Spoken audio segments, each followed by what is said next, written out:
బేకరీలో చేసుకునే దానికంటే చాలా అమోఘంగా మనం ఇంట్లోనే ప్రిపేర్ చేసుకుని చక్కగా చేసుకుని మన పిల్లలకి మనం కూడా టేస్ట్ చూస్తే దాని లెవెలే వేరు ఉంటుందండి. అసలు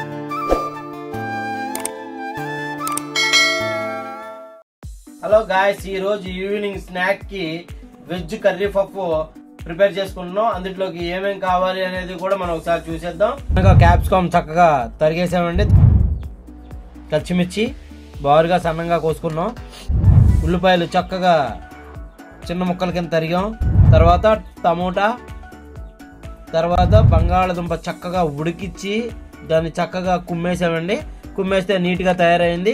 బౌల్ ఒకటి తీసుకున్నామండి. తీసుకున్నాం ఎగ్జాక్ట్గా అందులో నేను 1/2 kg మైదా పిండి అయితే మనం 1/2 kg నేను ప్రిపేర్ చేస్తాను. 2 టేబుల్ స్పూన్లు సాల్ట్, తర్వాత 1 స్పూను నెయ్యి,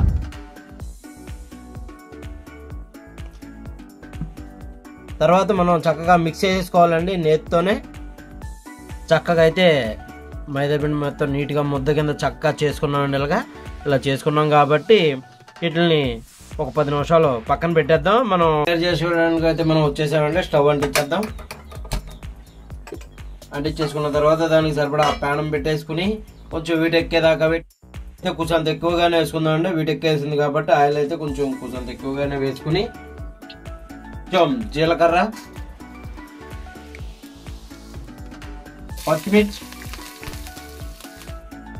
తరిగి పెట్టుకున్న క్యాప్సికమ్,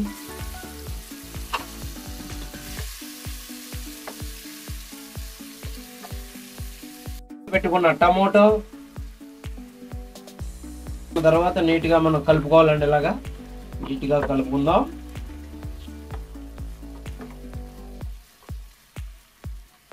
రద్దు చేసుకున్న బంగాళాదుంప గుజ్జు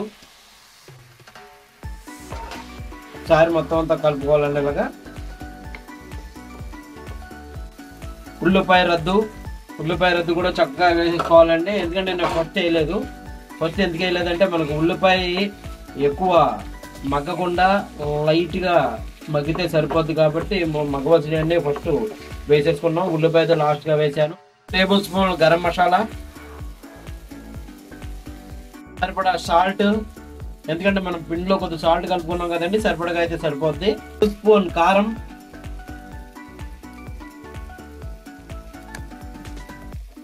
కారం పచ్చివాసన వచ్చేదాకా కూడా కొంచెంసేపు కలుపుకొని దింపేసుకుంటే కర్రీ రెడీ అయిపోయినట్టేనండి. నీట్గా మగ్గేలాగా మనం కొత్తిమీర కూడా తురిమి పెట్టుకున్నాం. ఆ కొత్తిమీర కూడా వేసేసుకుని మనం దింపేసుకుని తర్వాత దాన్ని ఒకసారి మూత వేసేసుకుని ఇలాగా మూత వేసేసుకుని మనం కలుపుకుని పెట్టుకున్న పిండి దగ్గరికి అయితే మనం వచ్చేసామండి. వచ్చేసిన తర్వాత ఎగ్జాక్ట్గా ఒక 6 ముద్దల కాడికి మనం తీద్దాం. 6 ముద్దల కాడికి చక్కగా ఈ సైజులో తీసుకోవాలండి. ఇలాగా తీసుకున్న తర్వాత వీటిల్ పేట తీసేసుకుని దాని మీద లైట్గా మైదా పిండిని వేసేసుకుని చక్కగా ఇలాగ నూరుకోవాలండి.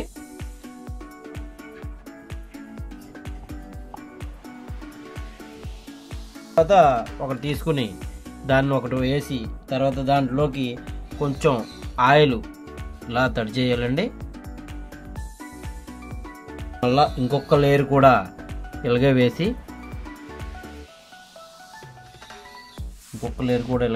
తడి చేసుకోవాలి.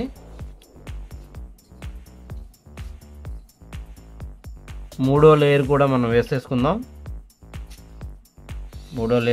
వేసేసుకుని లైట్గా ఆయిల్ తడి చేసేసుకుందాం. ఇలాగా ఇల్లు మనం వేసేసుకున్న తర్వాత ఇలా ఎక్స్ట్రా వచ్చే మనం తీసేసుకోవచ్చండి. ఇలాగా చక్కగా మనం కోసేసుకున్నామండి. కోసేసుకున్న తర్వాత 4 బిట్స్ కింద మనం కోసుకోవాలి. ఇలాగా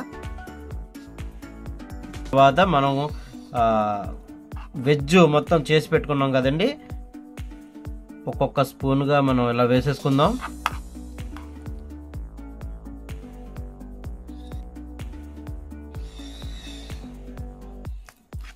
ఇలా ఒక్కొక్క స్పూన్గా వేసేసుకుని నీట్గా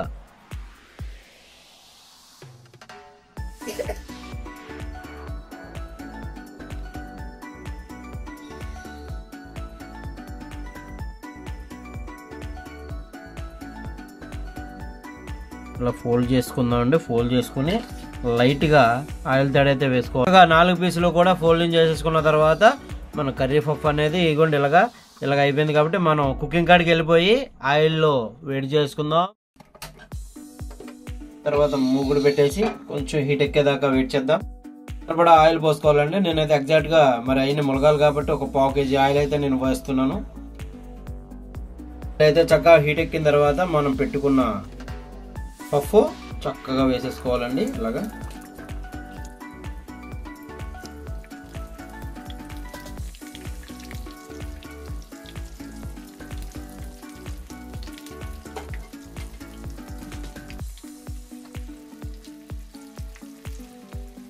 చక్కగా 4 పీసులు కూడా చాలా చక్కగా డ్రై అయ్యేదాకా ఉంచుకోవాలి. అయితే డ్రై అయిపోయినండి మనం ఒక్కొక్కటిగా తీసేసుకుందాం. ఇలాగా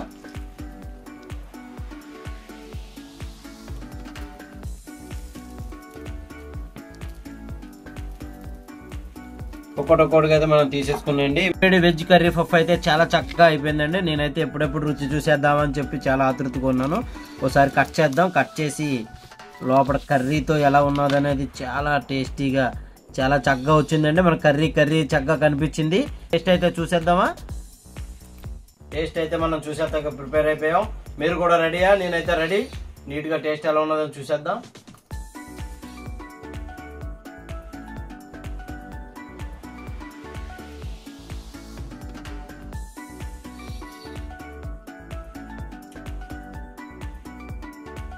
వేడివేడిగా ఉండడం వల్ల నోరైతే కాలిందండి. అయితే చాలా టేస్టీగా ఉంది.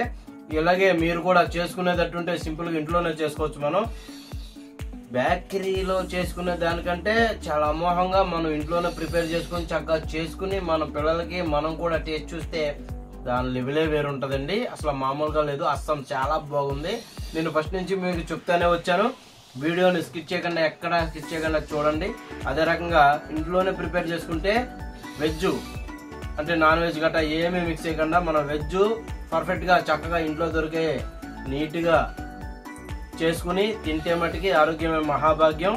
ఇలాగా మీరు కూడా చేసుకుని తింటారు అని చెప్పి నేను అనుకుంటున్నాను. గాయస్ అయితే నా ఛానల్ కనుక నచ్చినట్టయితే సబ్స్క్రైబ్ DDS కుకింగ్.